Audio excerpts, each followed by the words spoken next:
Today on Beloved Women. There is no need to forfeit when you already have everything that you need to win. Not only do you have all the benefits of a relationship with Christ, you also have the full armor of God.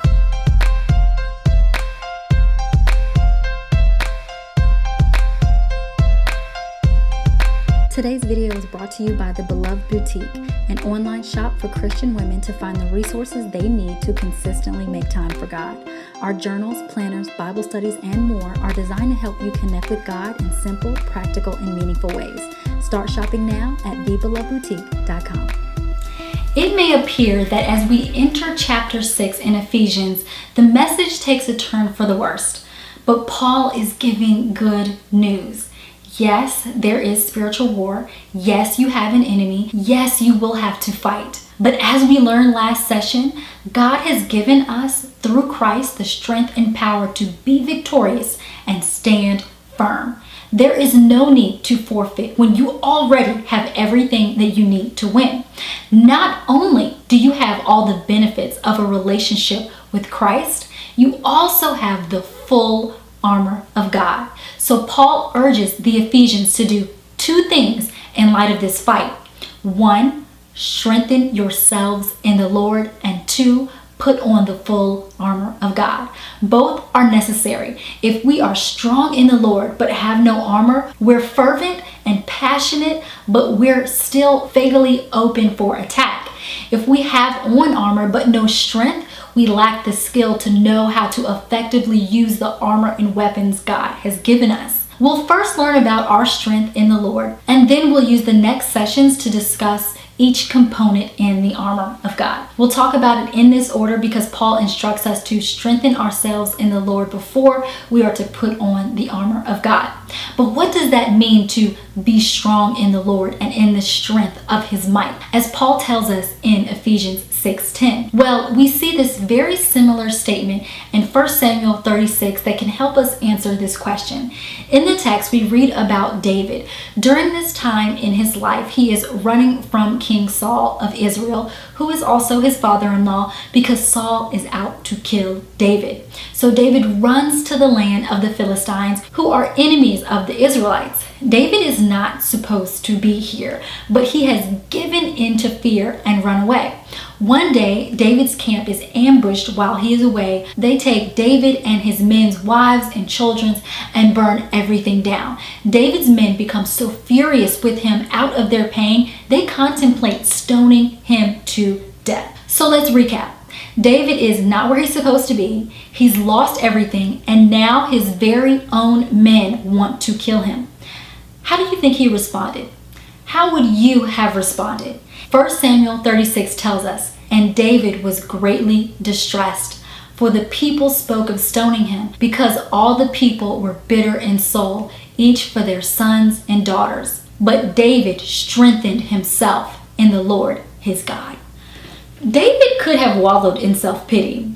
In sorrow, he could have surrendered to his men and let them kill him in their anger, or he could have become angry and lashed out back at them. He could have passed the blame and fought his very own men in defensiveness. But he does neither of the two. What does he do? He strengthens himself in the Lord. He gets up and he leads his men to go find and rescue their wives and children, and he is successful in doing so. The only response that allowed David to find victory even in his distress was to strengthen himself in the Lord. I want to point out three things that David did to strengthen himself in the Lord that we too as believers need to do to strengthen ourselves in the Lord. Number one, David looked to God. He could have looked to his situation and how he lost everything. He could have looked to his men wanting to kill him. He could have looked to himself to blame. He could have looked to his past and how Saul's wanting to kill him led him to this moment. All those things were real, but focusing on them was not going to do anything. But when he focused on God and what God could do, he found strength because he remembered no matter how big his problems were, his God was bigger. And knowing who your God is and what he is capable of, especially when facing hardship, is rocket fuel for believers. The next thing that David did to strengthen himself in the Lord was having the right perspective. David's men wanted to kill him because they thought it was all over. All was lost and there was no hope for coming back. But David knew that if God didn't say it was over, then it was not over. And as he focused on God, he gained hope, which is strength for the believer. Is there a situation in your life you've given up on? Have you convinced yourself that it's just all over without consulting the Lord your God? What are you saying to yourself? Are you telling yourself what you can't do or what God can do? Are you telling yourself how it's never been done or how God will make a new way?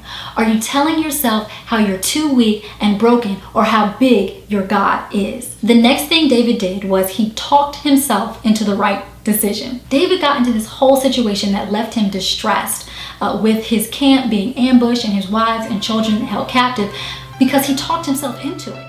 Thank you so much for watching Beloved Women with me, Christina Patterson. Stay tuned for a sneak peek at next week's video.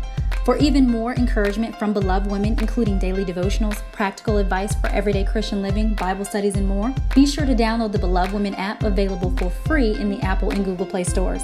Today's video is brought to you by the Beloved Collective, a membership site for Christian women providing guided video Bible studies, printable study guides, and online community to help you connect with God in simple, practical, and meaningful ways. Join today at mybelovedcollective.com. Now enjoy your sneak peek at next week's video. If you need the strength to get out of a pit you've dug for yourself or victory to win an overwhelming battle you never even asked for, you need to strengthen yourself in the Lord by talking to yourself about who God is, not how bad your circumstance is.